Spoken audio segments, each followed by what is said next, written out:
सुरसैनिका कामेश्वरास्त्र निर्दग्ध सभण्डासुरशून्यका ब्रह्मोपेन्द्र महेन्द्रादिदेव संस्तुत Vaibhav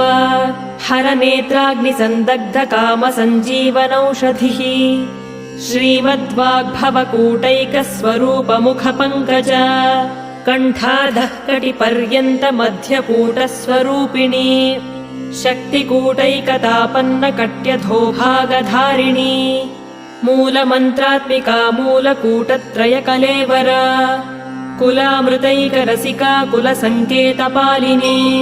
कुलाङ्गना कुलान्तस्था कौलिनी कुलयोगिनी Akula समयान्तस्था समयाचार तत्परा